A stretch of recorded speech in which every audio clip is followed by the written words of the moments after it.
Let's read.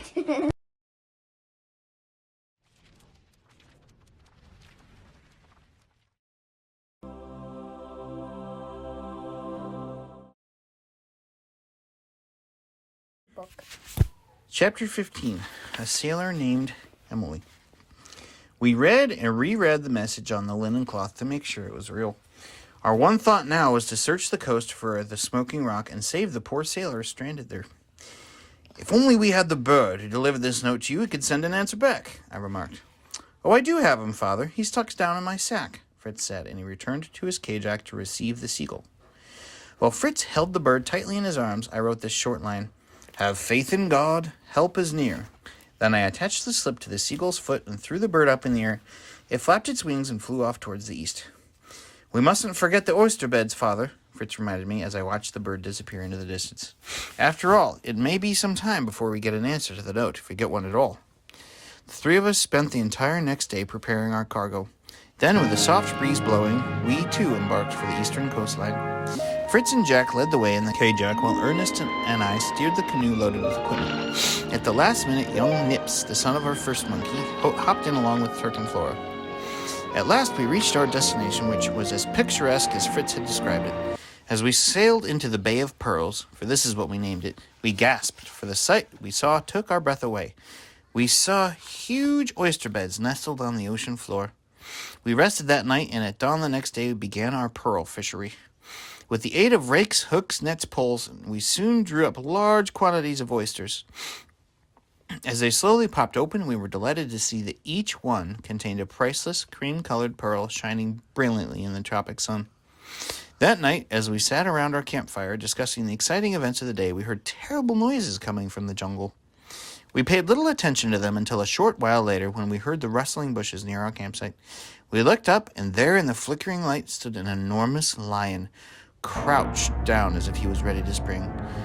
Just as I was preparing to fire, a shot rang out, and the animal lay dead. Bless you, Fritz, I cried. You saved us from a horrible death.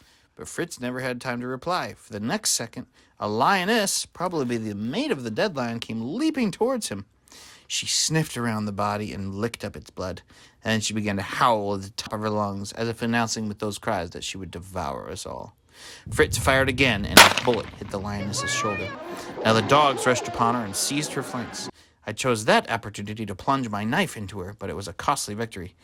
There, by the fire, slumped our beloved Flora, dead from the wounds the lioness had inflicted. Poor Flora, wailed Jack. She had done for us tonight what Grizzle did with the boa constrictor years ago. I nodded and said solemnly to my sons, We must give her a proper burial. Flora received the honors of a torchlight funeral. We dug a grave and lowered our pet into it. Above the little mound, we erected flat stones to mark her resting place. On it, we scratched her message. Here lies Flora, a dog, remarkable for her courage and devotion. She died under the claws of a lion, on whom she also inflicted death. It was with heavy hearts that our canoe and Kajak set sail for Felsenheim at sunrise. As we passed through the stone bridge, Fritz rode up to our canoe and handed me a slip of paper. Then, to my surprise, he shot off like an arrow. I quickly read his message. Dear Father, I'm going alone in search of the sailor. Trust me and wish me luck. Fritz. Although I didn't like the idea of my son undertaking such a risky adventure, there was no other course of action but to continue on home.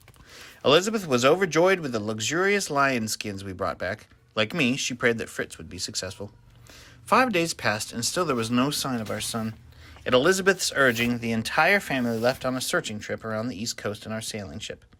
As we bobbed along at sea, Ernst suddenly screamed out, There's a man! A savage! Look at him! In the distance, we saw a strange man coming toward us in a canoe. Terror gripped me, for it appeared that he was indeed fallen upon a band of savages. In one last desperate effort to avoid trouble, I called to the stranger in the Malay language, but he didn't answer. Then I yelled out a few common sailing terms in English, and this time he waved a green branch over his head.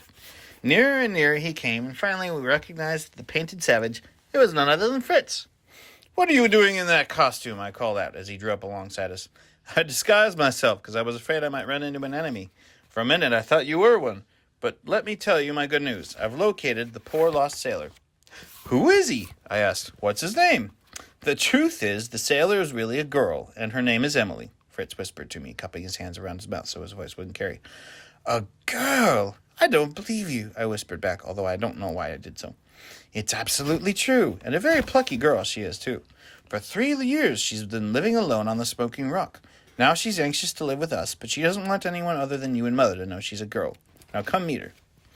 We returned to the shore to pick up Elizabeth, then followed Fritz. An hour later, we arrived at a nearby island. After docking the ship, Fritz led us through some woods to a hut where a low fire was burning. Hello, Fritz called out. Down from a tree jumped a young and handsome sailor. Hello, she said shyly. I'm Sir Edward Montrose.